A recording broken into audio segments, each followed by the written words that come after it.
নমস্কার, আমি নবনীতা। আমার নতুন একটি ব্লগে আপনাদের অনেক স্বাগত। আজকে রবিবার, আর আজকে রবিবার এই একটা দিনই থাকে ডোডোর বাবার সবজি বাজার করার। সারা সপ্তাহে আর বাজারে যাওয়ার সময় হয় না, তাই এক সপ্তাহের জন্য আলু, পেঁয়াজ, আদা, রসুন, একটু ডিম, আর এদিকে সবজির মধ্যে ঢ্যাঁড়স, লেবু, ক্যাপসিকাম, পটল, একটা পেঁপে, উচ্ছে, কুমড়ো, পুঁই শাক, একটু থানকুনি শাক, টমেটো আর কাঁচা লঙ্কা এনেছে। আর ফলের মধ্যে শসা, পেয়ারা, আম, আর একটা দারুণ জিনিস এনেছে, সেটা আমি একটু পরে দেখাবো। আর এদিকে আমি একটা ভিডিওতে ফেসবুকে দেখছিলাম, আমার বন্ধু তার মেয়েকে একটা কাপড়ের দোলা করে দিয়েছে আর সেই ভিডিওটা পোস্ট করেছে। ভিডিওটা দেখার পর থেকে আমার ছেলে বলছে ওকে এরকম কাপড়ের দোলা করে দিতে হবে, তাই আমার কাছে এই কাপড়টা ছিল, ওর বাবাকে দিলাম, ওকে দোলনা বানিয়ে দিয়েছে, ও মজা করুক। আর এদিকে ওর বাবা মাছ এনেছে, যে সেই মাছটা একটু ধুয়ে দিচ্ছে। আর এই মাছটা ফ্রিজে ছিল আগের সপ্তাহের, ভীষণ ভালো মাছটা। তো এই মাছটা আজকে রান্না করব। আর আজকে যে মাছটা এনেছে সেই মাছটা রেখে দেব, আর তার মুড়োটা দিয়ে একটু পুঁই শাক আর কুমড়োর ঘন্ট করব। অনেক দিন পুঁই শাক খাওয়া হয় না। আর আমার ছেলের জন্য একটু মাছের ঝোল বানিয়েছি, থানকুনি শাক আর পেঁপে আলু দিয়ে, আর একটু উচ্ছে ভাজা। আমাদের উচ্ছে ভাজা, পুঁই শাক, কুমড়ো, মাছের মুড়ো দিয়ে ঘন্ট, একটু মাছের তেল ঝাল আর আম। এই জিনিসটার কথাই বলছিলাম। আজকে ডোডোর বাবাকে একটু কালো জাম আনতে বলেছিলাম, আর মনে করে এনেওছে। জামটাকে নুন মাখিয়ে আমি ফ্রিজে রেখে দিলাম।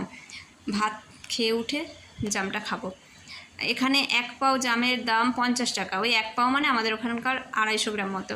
আর রাতের জন্য একটু বেশি করে সবজি দিয়ে একটু পাস্তা বানাবো। এই পাস্তাটা এবারে ফ্লিপকার্ট থেকে নিয়েছি। ভীষণ ভালো পাস্তাটা, তবে সেদ্ধ হতে অনেকটাই সময় লাগে, 15 থেকে 20 মিনিটের বেশি সময় লাগলো, কিন্তু পাস্তাটা ভীষণ টেস্টি এবং ভালো খেতে, আর একদম ঝরঝরে হয়েছে। কড়াই একটু সাদা তেল দিয়ে এই পাস্তাটা আমি সেদ্ধ করে রেখেছি, জল ঝরিয়ে রাখছি। আর কড়াই একটু সাদা তেল দিয়ে তাতে সবজিগুলো তুলে দিলাম। আর এদিকে সসটা রেডি করে রেখেছি, soya sauce, tomato sauce, Schezwan sauce আর পাস্তা সস, এই 4টে সস একটু জল দিয়ে রেডি করে রেখেছি। আর এদিকে সবজিটা ভাজা ভাজা হয়ে যেতে তাতে ডিমটা দিয়ে দিয়েছি, কারণ ডিমটা আলাদা করে দিলে আমার ছেলে ডিমগুলো আলাদা করে বেছে খেয়ে নেয়, সবজি খায় না, তাই সবজির মধ্যেই ডিমটা দিয়ে দিয়েছি। আর আজকে একটু এই ম্যাগির পাস্তা মশলাটা দেবো। আমি রোজ এটা মানে অন্য সময় এটা দিই না, এই মশলাটা দিলে খুব স্পাইসি হয়ে যায়। ঠিক আছে, আজকে পাস্তার মশলাটা আছে যেহেতু দিই, নাহলে আমি গোলমরিচ আর সস দিয়েই বানাই। আর পাস্তাগুলো সবজিটা নাড়া হয়ে যেতে, ভাজা হয়ে যেতে ডিমটা দিয়ে দিলাম, ডিমটাও ভাজা হয়ে যেতে সস আর মশলাটা দিয়ে একটু নেড়ে চেড়ে তারপর পাস্তাটা দিয়ে দিলাম।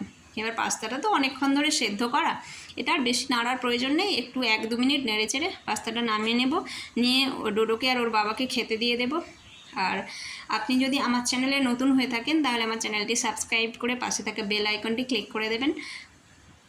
আর যদি ভিডিওটি ভালো লেগে থাকে তাহলে একটা লাইক দেবেন। সবাই ভালো থাকবেন। খুব তাড়াতাড়ি দেখা হচ্ছে পরের একটি ভিডিওতে, পরের একটি ব্লগে। আর এদিকে আমি খেতে বসবো, কিন্তু তার আগে একটু দই বসিয়ে নিচ্ছি। দুধটা গরম করে ফ্যানের তলায় রেখেছিলাম, জলের মধ্যে দুধের হাঁড়িটা বসিয়ে একটা ঝাঁঝরি বাটি ঢাকা দিয়ে ফ্যানের তলায় রেখেছিলাম। আর দইয়ের সাজাটাও ফ্রিজ থেকে বের করে রেখেছি যাতে ঠান্ডা ভাবটা কেটে যায়। এবার দইটা বসিয়ে তারপরে আমি খেতে বসবো। আর এদিকে আমার ছেলের কাজ, ছেলেও সারাদিন লেটার্স আর নাম্বারসকে রান্না করছে একটা হাঁড়ির মধ্যে, আর এই যে গ্যাসের ওভেনগুলো নিয়ে এসছে, ও এই কাজ করছে। যাই হোক, সবাই ভালো থাকবেন। খুব তাড়াতাড়ি দেখা হচ্ছে পরের ব্লগে। Bye bye.